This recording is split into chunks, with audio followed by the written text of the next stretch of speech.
Olá, segunda-feira, dia 5 de maio, começa agora o Giro Fortaleza. Vamos aos destaques da edição de hoje. Prefeitura de Fortaleza participa da entrega de cartões do programa Ceará Sem Fome no ginásio da Parangaba. Mais de 7 mil cartões foram distribuídos pelo governo do estado. Maio Amarelo, campanha mundial de conscientização para a segurança no trânsito. Com o tema Desacelere, seu bem maior é a vida, a iniciativa busca alertar condutores e motociclistas sobre os perigos do excesso de velocidade. Essas e outras notícias a partir de agora no Giro Fortaleza.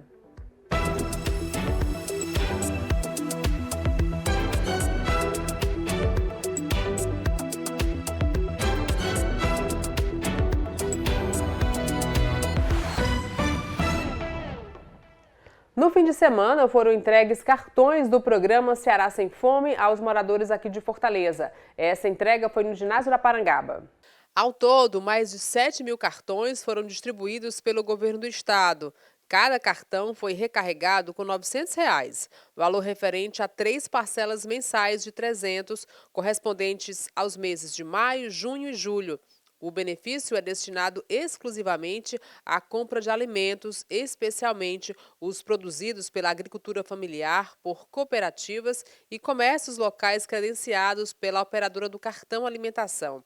A vice-prefeita de Fortaleza, Gabriela Aguiar, celebrou a parceria entre o governo do estado e a prefeitura. Eu quero dizer para vocês que Fortaleza está reagindo. Fortaleza está reagindo e os CRAs estão de volta. Eles estão de volta, que é para trabalhar junto com o governo do estado. Prefeitura, do lado do estado, trabalhando junto, um do lado do outro. O CRAS dizendo que, convidando todos vocês, facilitando a entrega do cartão, entendendo que essa política, que é o Ceará Sem Fome, e que a gente fez a adesão com Fortaleza Sem Fome, ela é muito, muito, muito importante. Então, eu gostaria de finalizar minhas palavras dizendo ao governador que a palavra convence e o exemplo arrasta. E é seguindo seu exemplo que o Evandro vai fazer a maior gestão da história de Fortaleza. O governador Elmano de Freitas também participou do evento e ressaltou a importância do programa como política pública de inclusão e superação da vulnerabilidade. O cartão não é um fim. O cartão é um primeiro passozinho para que vocês tenham esses R$300, que não é muito, mas que ajuda vocês a comprar a comida que pode estar faltando em casa. A gente fala que a gente é irmão brasileiro, que a gente é irmão cearense. E irmão que é irmão, ajuda o irmão quando está com dificuldade. Veja os critérios para ter direito ao benefício. Ser beneficiário do Bolsa Família com renda per capita de até R$ 218, ter cadastro atualizado nos últimos 24 meses, ter como responsável familiar preferencialmente uma mulher, ter como responsável familiar prioritariamente pessoa com baixa escolaridade, sem ensino fundamental completo, ter ao menos uma criança ou adolescente de até 14 anos na família e não estar com o benefício do Bolsa Família bloqueado ou suspenso. Com o tema Desacelere, seu bem maior é a vida, a Prefeitura de Fortaleza deu início a uma ação educativa na abertura do Maio Amarelo, uma iniciativa para alertar condutores e motociclistas sobre os riscos do excesso de velocidade.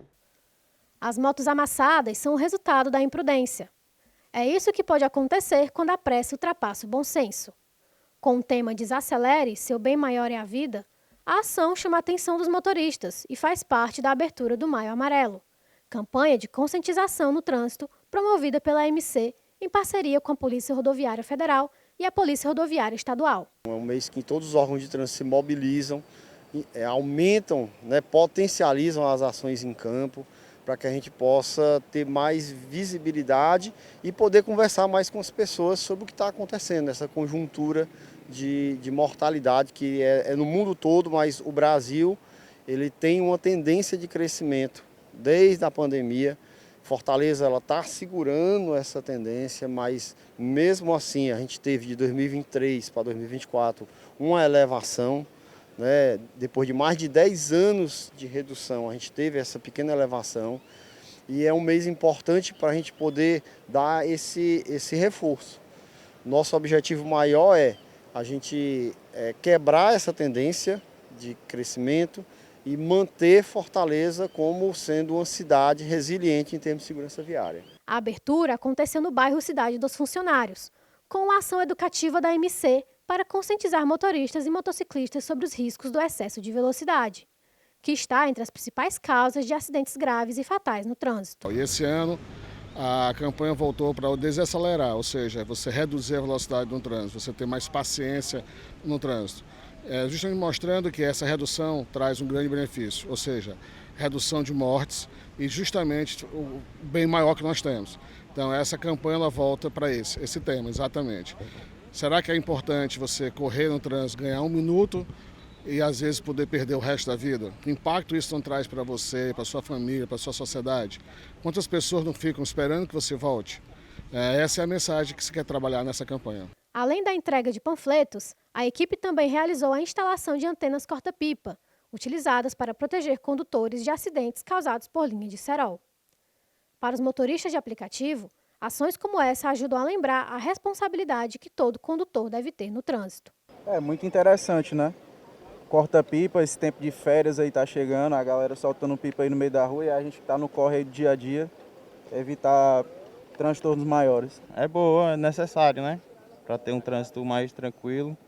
Durante todo o mês, a campanha vai passar por escolas, terminais, bares e hospitais com abordagens educativas. A ideia é reforçar o respeito às leis de trânsito e proteger os usuários mais vulneráveis, como pedestres e ciclistas. Todo mês a gente está trabalhando com sinalizações novas, verificando a necessidade de fazer reduções em vias ou não, trabalhando novas tecnologias para proteger melhor a sociedade. Tá? Nós devemos implantar em breve a faixa exclusiva de motos para justamente melhorar o tráfego das motos e também de uma maneira geral para todos. Então tem várias ações que devem acontecer durante esse ano. A Prefeitura de Fortaleza, por meio do INPAR, lançou o edital da seleção pública para a formação de cadastro de reserva de professores substitutos de língua portuguesa e idiomas estrangeiros. A Juliana Brito tem as informações. O edital vai selecionar professores com atuação tanto em salas de aula como em serviços como o plantão gramatical do INPAR. O processo seletivo será realizado em 2 etapas. A primeira será análise de currículo e a segunda, uma prova de didática, onde os candidatos deverão apresentar uma aula expositiva. As inscrições já estão abertas e devem ser feitas exclusivamente pela internet por meio do canal de concursos de seleções da Prefeitura de Fortaleza até o dia 13 de maio. Cada candidato só pode se inscrever para uma opção de idioma, conforme previsto no anexo 1 do edital.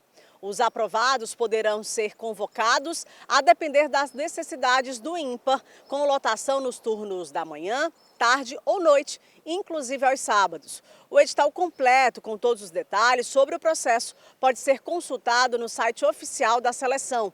Mais informações pelo telefone 2018-0118 ou 2018-0119. Juliana Brito para o Giro Fortaleza. Agora a gente fala de inclusão no esporte. Neste fim de semana, Fortaleza recebeu o Campeonato Brasileiro Caixa de Futsal Surdos. Mais de 20 equipes de 12 estados participaram.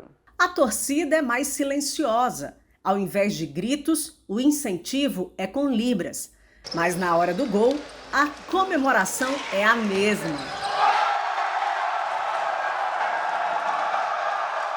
As regras do jogo também são iguais. A única mudança é na comunicação da arbitragem com os surdo-atletas, onde a bandeira substitui o apito. Foi repassado para a gente, né, todo como deveria ser o processo de trabalho, né? E a gente, como já é árbitro, já tem o costume do dia a dia, termo de adaptação das regras do jogo, né? Então hoje praticamente não se usa o apito, a bandeira que marca como se fosse o apito, sinalizando tudo. O campeonato de futsal para surdos é realizado no Brasil desde 1984. Este ano, o evento aconteceu aqui em Fortaleza e reuniu 380 participantes em 3 categorias: masculino, feminino e master. No total, 23 equipes disputaram a competição no ginásio Paulo Sarazate.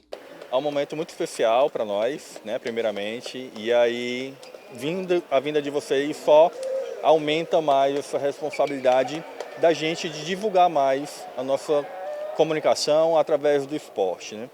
A principal diferença do futsal para surdos do convencional é o uso da bandeirinha como instrumento de finalização, no lugar do apito, né? E aí, às vezes, temos também outros mecanismos, como os de luzes, né, para chamar a atenção, já que o ser surdo é uma pessoa de comunicação visual. E aí também temos os intérpretes também que fazem esse papel aqui de comunicação, ajudando, né? Para participar da competição de surdos, é necessário a apresentação de um laudo médico que comprove a deficiência auditiva como uma perda auditiva de pelo menos 55 decibéis. Por ser um esporte de impacto, quem possui implante coclear não pode jogar. Já aqueles que utilizam aparelhos auditivos precisam retirar os equipamentos para entrar em quadra. Lara Giovana começou a jogar futsal com 8 anos. Hoje, aos 32, faz parte da seleção brasileira. Em Fortaleza, ela está defendendo o estado de Goiás, onde nasceu.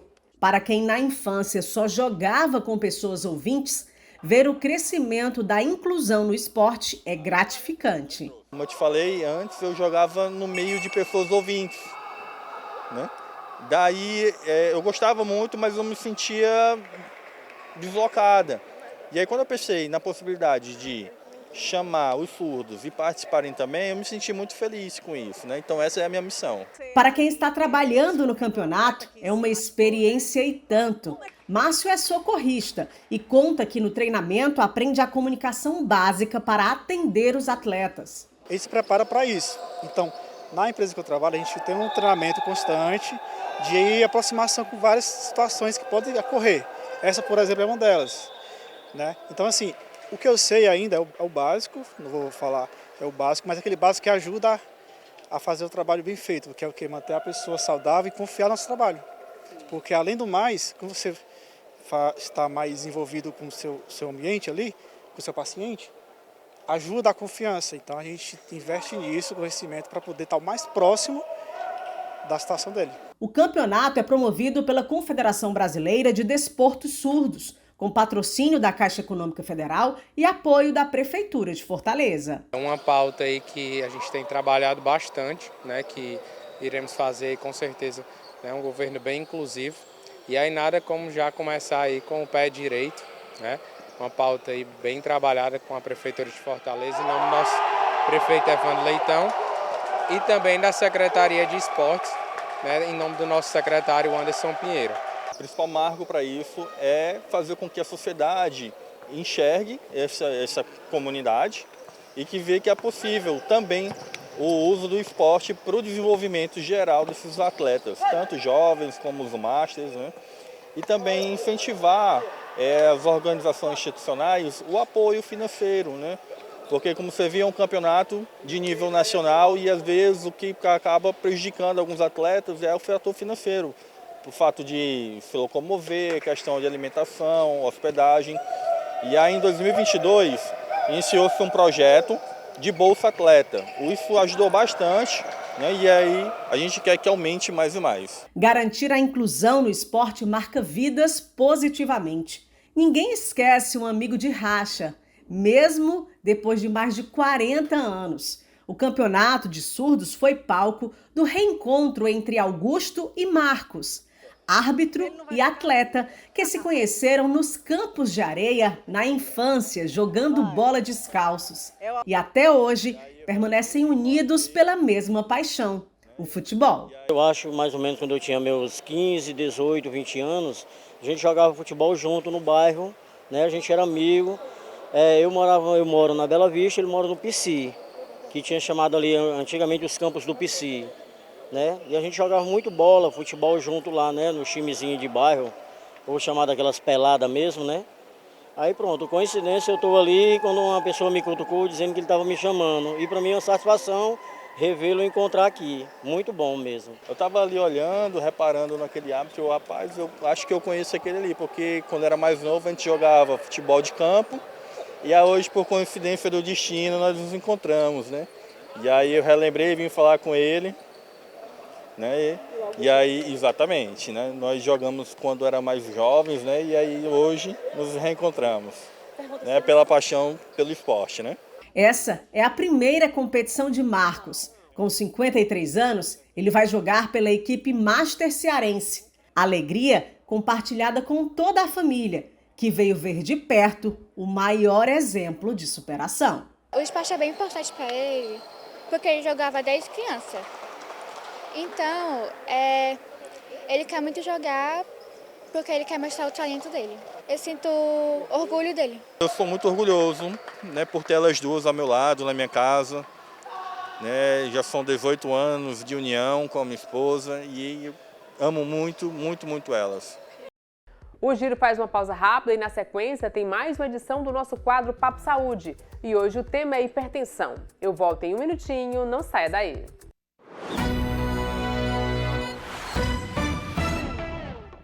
Giro Fortaleza de volta com o Papo Saúde.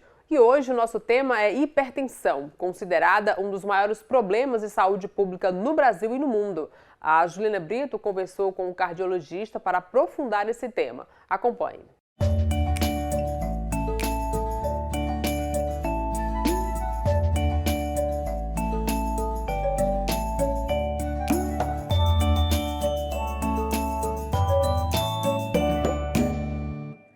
Popularmente conhecida como pressão alta, a hipertensão é considerada um dos maiores problemas de saúde pública do Brasil e do mundo. Segundo a Organização Mundial da Saúde, mais de 1 bilhão de pessoas convivem com a doença. E o maior desafio?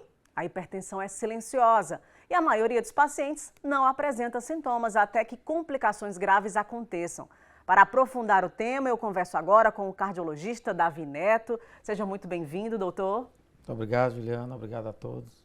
Doutor, por que tanta gente tem hipertensão? Quais os fatores que predispõem à doença? A hipertensão ela tem algo interessante no sentido de que nós sabemos hoje que mais de 1/3 da população é hipertensa. Então, mais de 30% é hipertenso. E a hipertensão ela é multifatorial. Então, vai desde de uma situação genética, hereditária, como também hábitos de vida. E aí entram os fatores de risco. Então, dentro desse contexto que seria muito amplo, né, que aí trazendo aqui a você o sedentarismo, alimentação rica em sal, gordura, carboidratos, né, obesidade, a próprio avanço da idade também podem trazer, tabagismo e também algo muito, eu diria que muito moderno seria a ansiedade, né, visto o alto grau de ansiedade que vivemos atualmente, né. Aumentaram os casos por conta desse estilo de vida que está bem diferente do que os nossos antepassados? Nós acompanhamos hoje mais do que antes, né? Então, queira ou não queira, isso também é um grande fator.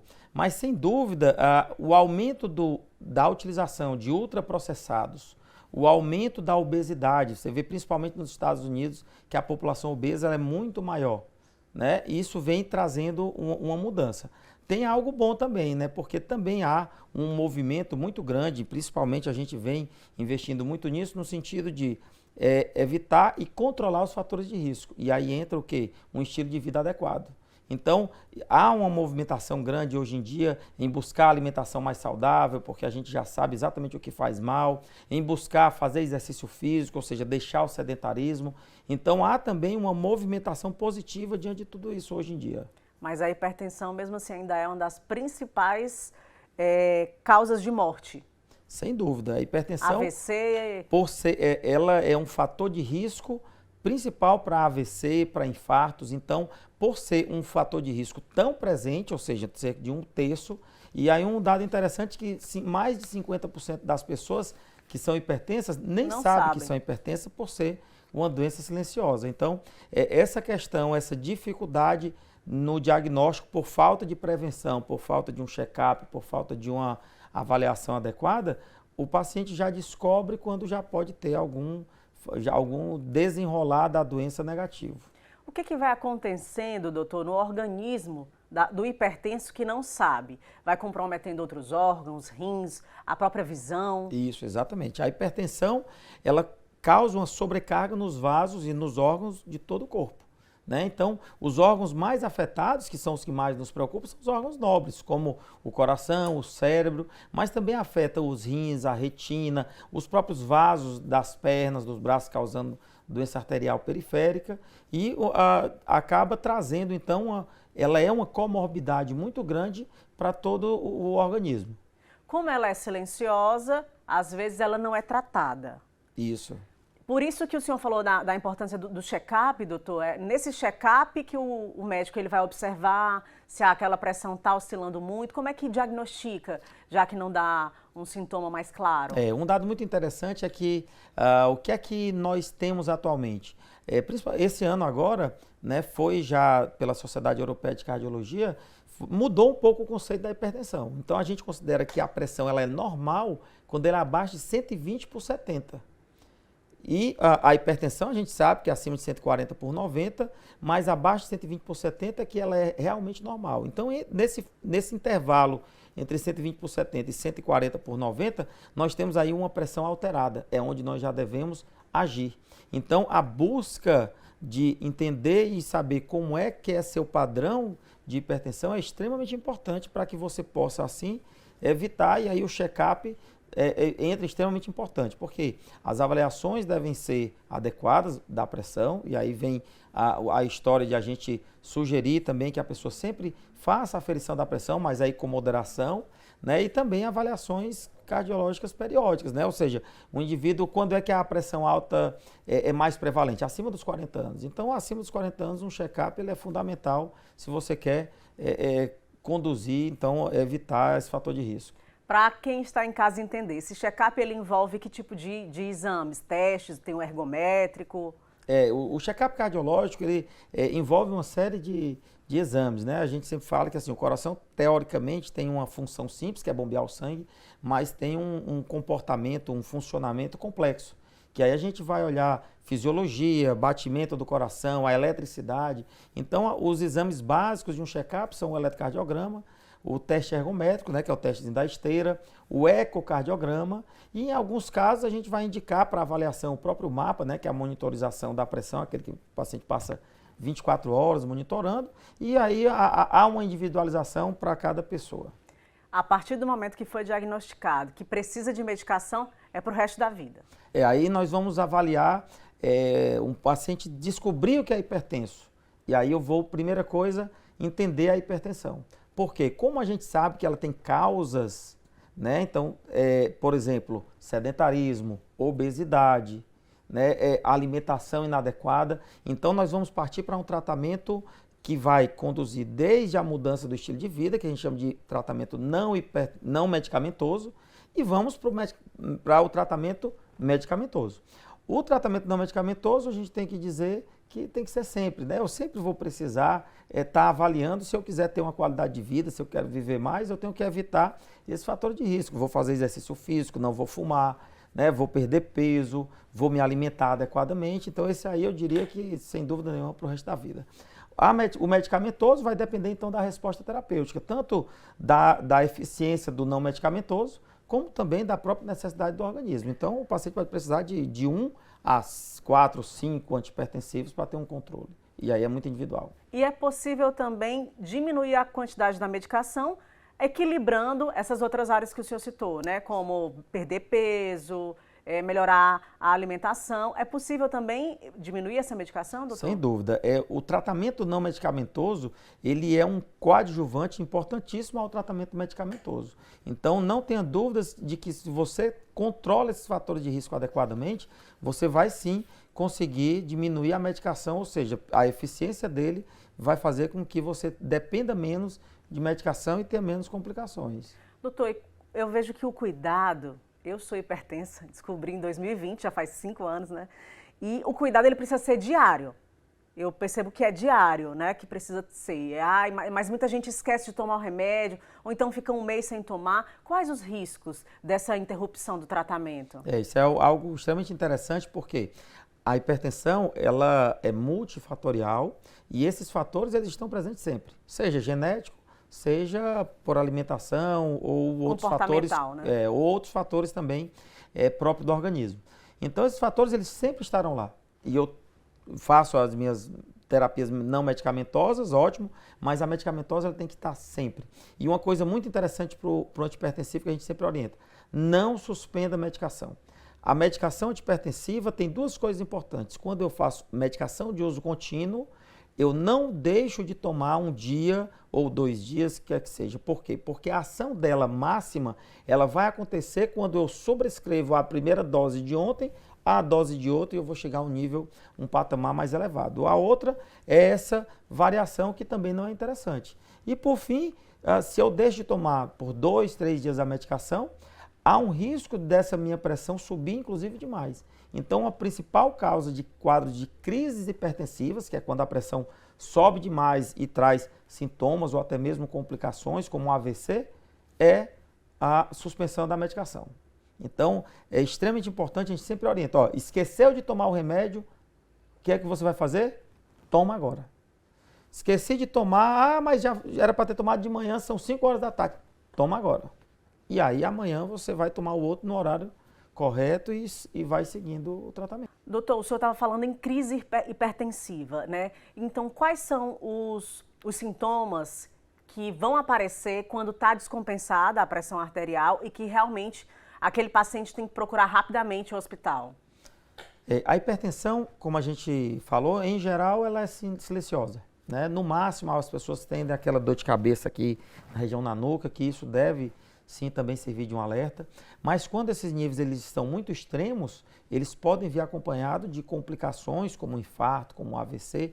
Então existem alguns sintomas de alerta que nos sugerem que a gente busque então um atendimento médico, né? Que é a dor no peito, né? O paciente tem associado à pressão muito alta uma dor no peito, confusão mental ou desorientação, também é outro sintoma que é muito comum relacionados a um quadro de uma crise hipertensiva, ou outros sintomas também como palpitações e associados à tontura, e é importante a avaliação médica, porque isso está sim relacionado a um quadro de hipertensão não controlada. Então, níveis muito altos de pressão podem sim dar sintoma, mas ninguém quer chegar nisso, porque normalmente ele vem associado já a uma lesão de órgão-alvo, que a gente chama.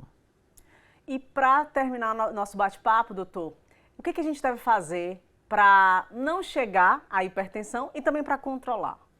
Bem, entendendo que a hipertensão a gente trata de, tanto com remédio como também não medicamentoso, o que a gente principalmente tem que fazer é controlar os fatores de risco modificáveis, né? Então, os fatores de risco modificáveis, que são exatamente exercício físico, não fumar, controle do álcool, controle do peso, alimentação adequada, né? Então, fazendo estes conjunto, né? E na realidade tem que ser todos juntos, né? Então não dá para escolher, eleger somente um, na realidade é um estilo de vida, a gente chama de mudança de estilo de vida, então um estilo de vida adequado para controlar os fatores de riscos que são evitáveis.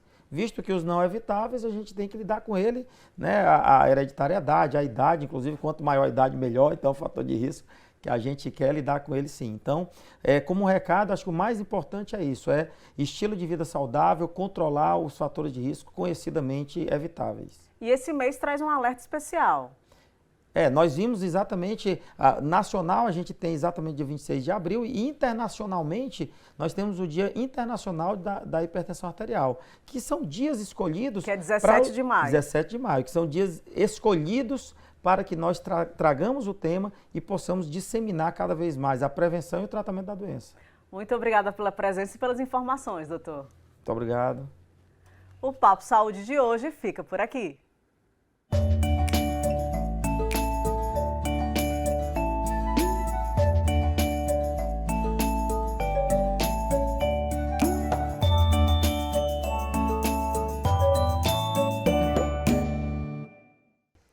O Giro Fortaleza fica por aqui. Muito obrigada pela sua companhia e até amanhã, se Deus quiser. Tchau, tchau.